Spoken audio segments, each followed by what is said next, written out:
AM.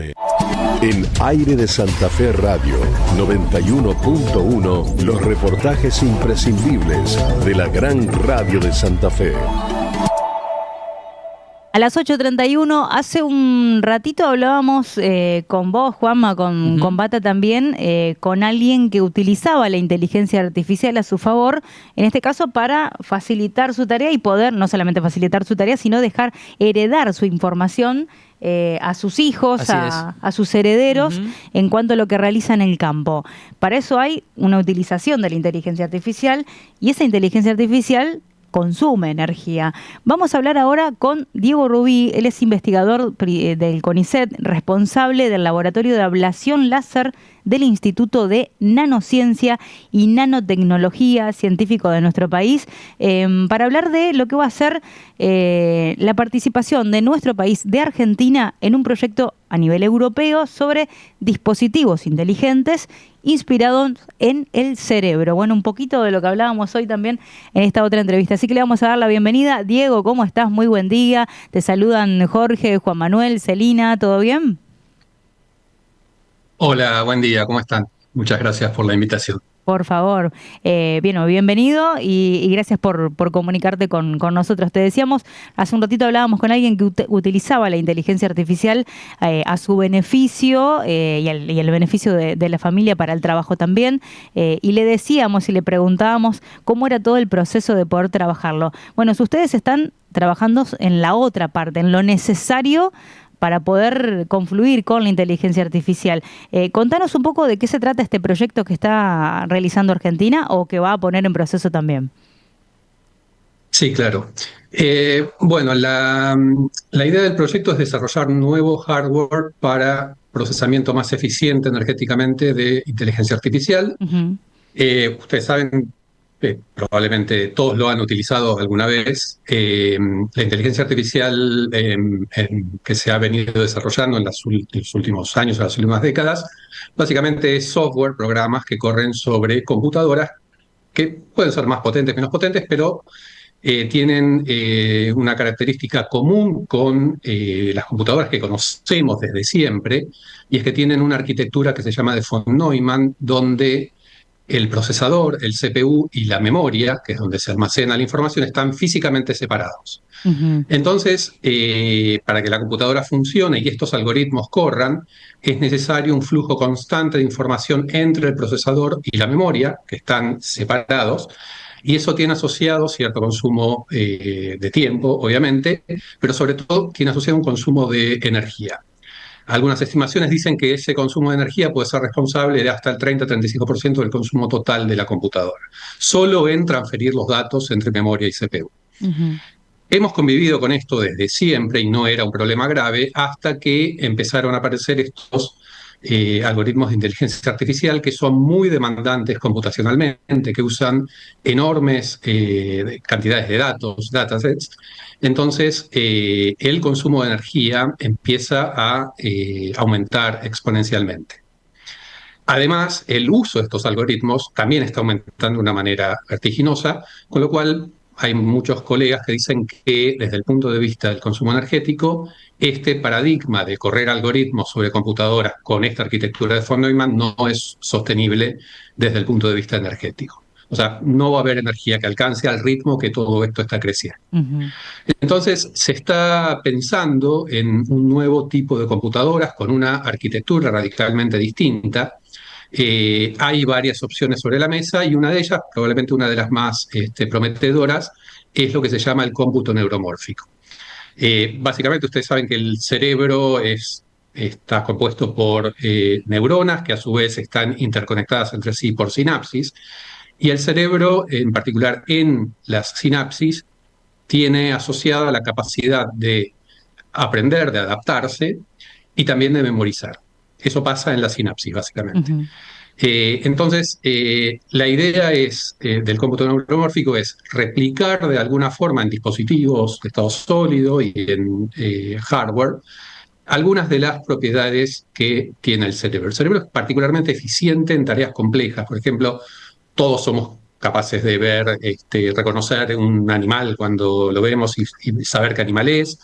o reconocer objetos en movimiento, o reconocer el habla cuando nos comunicamos. Todas esas son tareas que para una computadora, para un algoritmo, son bastante demandantes, son difíciles de implementar, pero nosotros las hacemos con total naturalidad a un costo energético muy, muy bajo. El cerebro consume más o menos 20 watts, que es como un foquito de filamento de los menos brillantes, digamos. Ujú. Ese mismo algoritmo corriendo en una computadora implica un consumo energético órdenes de magnitud mayor. Entonces, ¿qué es lo que hace el cerebro distinto de las computadoras? Bueno, la forma en la que almacena y procesa la información, básicamente. Mm. En principio, el cerebro en la sinapsis resume esa capacidad de procesar y almacenar al mismo tiempo, como en un solo dispositivo, entre comillas. Entonces, la idea de lo que queremos hacer, y es algo, no es algo en lo que venimos trabajando, y hay mucha otra gente del mundo también trabajando, es desarrollar dispositivos de estado sólido. O sea, nosotros no trabajamos con nada bio, ni sistemas vivos, ni tejido vivo, ni nada. Son dispositivos de estado sólido, o sea, son materiales combinados de alguna forma, miniaturizados a la escala micrométrica, pero es todo materiales, digamos. Y lo que queremos es fabricar este tipo de materiales y a su vez, a partir de esos materiales, fabricar dispositivos que tengan esa capacidad dual de retener la información, de guardarla y de procesarla en un mismo dispositivo. Esos dispositivos se llaman memristores. Nosotros en nuestro laboratorio, ahí hay una foto de nuestro sistema de crecimiento de films delgados, Ujú. venimos trabajando en este tipo de dispositivos desde hace más o menos 15 años. Y la idea, bueno, es dar un pasito más adelante y trabajar con un tipo de materiales que se llaman materiales ferroeléctricos. Eso en principio permite aumentar la velocidad de procesamiento, y a la vez lo que queremos es acceder a los dispositivos, o sea, leer la información y a su vez escribirla, no solo de manera eléctrica, que es el método tradicional, Ujú. sino además de manera óptica y eventualmente combinarlo con algo que se llaman ondas superficiales en materiales piezoeléctricos, que se llaman ondas acústicas. Entonces, integrar todos esos grados de libertad para el control de los dispositivos y eventualmente lograr dispositivos más eficientes, más rápidos, de menos consumo. Entonces, ese básicamente es el objetivo del proyecto con una visión muy general. Muy claro El proyecto en sí es un perdón, muy claro proyecto, para sí. explicarlo, porque la verdad que para ver, para mí por lo menos hay palabras que no entendería, pero bueno, es muy, muy fácil de entender en cuanto a lo que se está buscando. Decís más de 15 años trabajando con este proyecto, ¿no? Sí, sí, empezamos, o sea, el proyecto es nuevo, está por empezar ahora Sí. en septiembre, pero en la temática venimos, en mi grupo venimos trabajando desde que yo volví al país en 2010, más o menos. Sí, sí, sí. Diego, te pregunto, Entonces, disculpa, sí. no, me interesó digamos, la motivación de este proyecto, que es Ujú. el ahorro energético, o sea, Sí, la eficiencia energética del cerebro como modelo para llevarlo a dispositivos que permitan ahorrar energía en el uso de la inteligencia artificial. Partiendo de ahí, mi pregunta sería, con el actual modelo, digamos, de consumo, ¿qué se avisora o qué podría pasar si no hay un cambio como el que ustedes están buscando, ¿no? De hacer más eficiente el uso de la energía. ¿Podría encontrar un embudo el uso de la IA? exactamente. O sea, te lo digo exagerando un poquito, a esta tasa de crecimiento parece ser que no va a haber energía que alcance, digamos. Está un poco exagerado, ¿no? Pero un poco esa es la idea. Los algoritmos corriendo de la forma en la que corren en las computadoras en las que corren no son eficientes y el problema es que por ejemplo, o sea, ChatGPT. Ujú. ChatGPT es una red neuronal que es un tipo de algoritmo de inteligencia artificial muy, muy grande, muy sofisticado, y GPT tiene del orden de 100.000 millones de parámetros entrenables. Eso quiere decir que para que el algoritmo funcione, vos tenés que encontrar el valor numérico óptimo para cada uno de esos parámetros. Y son del orden de 100.000 millones. Lograr eso implica operaciones matemáticas que se realizan sobre computadoras, es Mm. un algoritmo de optimización, Y estamos hablando de sistemas gigantescos. Entonces, el consumo energético asociado a eso es muy, muy grande, y este tipo de algoritmos se están replicando y están creciendo y hay cada vez más. Entonces, efectivamente, está aumentando una tasa que no se sabe exactamente qué va a pasar, pero parece ser que no es sostenible. Vos Sí. sabés que me acuerdo de haber escuchado o leído sobre el impacto ambiental o las consecuencias del uso digamos, de tamaña cantidad de energía y lo que me quedó, vos dirás si puede ser verdad o era una exageración, pero lo, lo, lo perjudicial que empezó a verse que era saludarlo al ChatGPT, o sea, decirle hola, ¿qué tal? ¿Cómo estás? Efectivamente, Y solo con eso ya se genera un nivel de consumo de energía que se podría evitar sin saludarlo, digamos.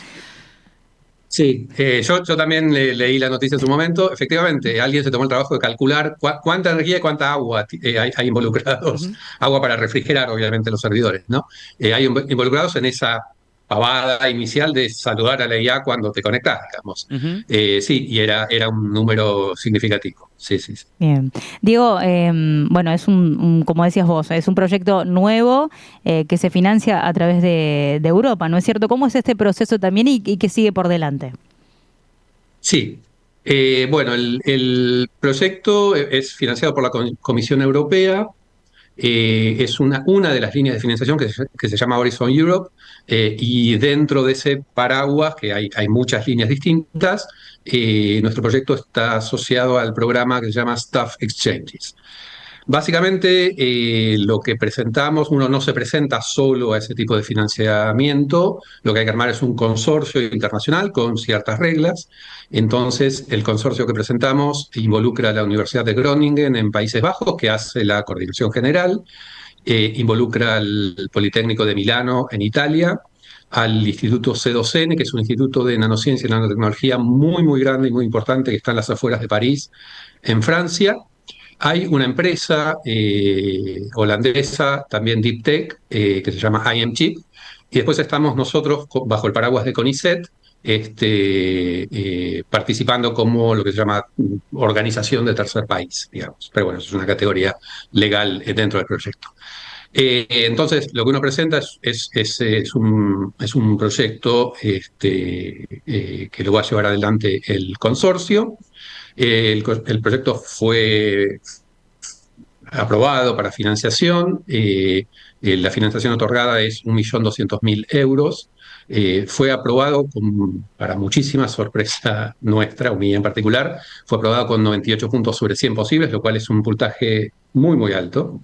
Es una convocatoria muy competitiva, con lo cual el proyecto había quedado bien, estaba contento, era optimista, pero no tanto. Eh, y bueno, básicamente es un proyecto que financia networking, esto es viajes para realizar formaciones en otro de los nodos del proyecto, para acceder a equipamiento o facilidades experimentales que no están en el laboratorio de origen. Básicamente involucra movilidades desde cada nodo hacia todos los otros, o sea, es en todas las direcciones posibles. Ujú. Pueden viajar estudiantes doctorales, pueden viajar postdocs, pueden viajar investigadores jóvenes o investigadores senior o técnicos. En principio es absolutamente flexible. Ujú. Lo único que se necesita es tener cierto link formal con la institución que envía, digamos. Ujú.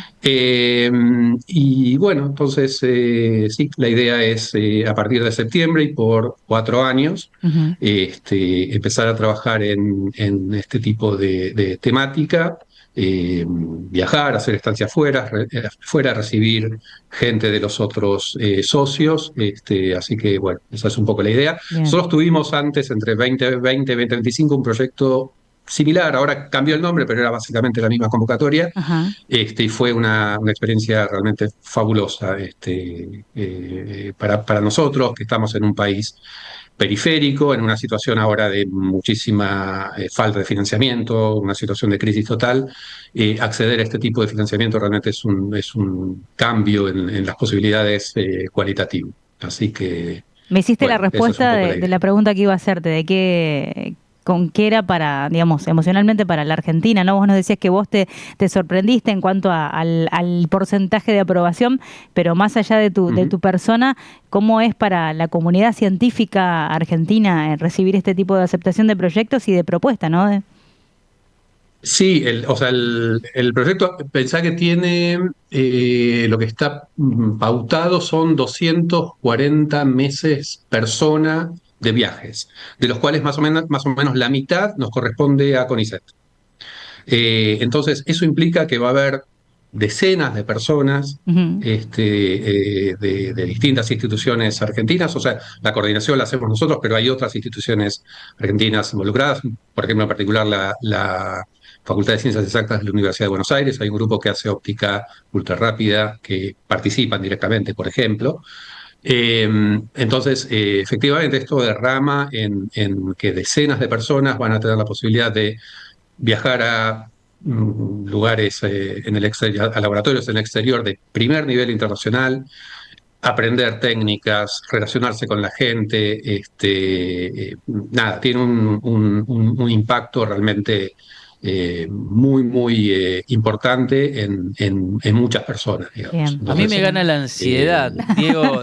Me puede la ansiedad de preguntarte, digamos, si tienen alguna proyección del tiempo que les puede llevar desarrollar este nuevo paradigma de la informática que es el que acabas de describir, ¿no? O sea, tomando el funcionamiento del cerebro, máquinas que procesen lo que hoy es una cantidad de datos impresionantes, pero con muchísima más eficiencia energética. ¿Tienen un cálculo, digamos, en cuánto tiempo podemos esperar esta nueva generación de máquinas? eh, O sea, no te puedo dar una respuesta precisa. Sí es algo que se está desarrollando, se está invirtiendo mucho dinero en todo el mundo. Hay algunas aplicaciones ya en el mercado muy de nicho, por ejemplo, para lo que se llama wearable electronics, o sea, electrónica que uno lleva encima, portátil, digamos. Mm. Hay algunos dispositivos que ya se pueden conseguir. Ahora, si vos lo que me preguntás es cuándo va a haber una computadora potente, eficaz, que reemplace a las del viejo paradigma, no lo sé. Esto es investigación básica con una pata aplicada que se está desarrollando en estos momentos, pero es imposible predecir qué va a Sí, pasar. sí, sí, Sí, por es eso una te de las decía que me gana la alternativas. ansiedad, Sí, digamos. Yo ya sé que la sí, respuesta viene por ahí, pero bueno, a lo sí. mejor tenemos algún indicio. Yo creo o sea, si esto funciona, estaríamos hablando, esta es mi opinión personal, ¿no? En un periodo de unos 10 años o algo así. Ujú. Bien. En el contexto del proyecto, nuestra idea, sobre todo teniendo en cuenta que está esta empresa involucrada, es hacia el final del proyecto tener algunos, lo que se llaman demostradores, que básicamente es un dispositivo ya funcionando, que funciona como prueba de concepto y que muestra diciendo que esto es posible. Después viene toda la parte de transferencia, escalado, etcétera, que eso ya escapa a los objetivos del proyecto. El proyecto sigue siendo primariamente de investigación básica, pero hay cierta conexión a través de la empresa que participa del consorcio con potencial transferencia, digamos. Perfecto. Bueno, Diego, primero agradecerte por tu tiempo, por explicarnos tan claramente algo que por ahí para nosotros nos cuesta un poco de comprender, pero bueno, estamos totalmente implicados en eso porque a la larga vamos a terminar usando, teniendo el resultado de algo que es tan necesario y que cada vez gana más espacio, que es el uso de la inteligencia artificial y sobre todo su trabajo con lo que está pasando, como bien decías vos, el estado del financiamiento, así y todo, mirá las cosas que estamos logrando. Así que felicitaciones y muchas gracias. Bueno, muchísimas gracias por el espacio, y bueno, gracias a ustedes por el llamado.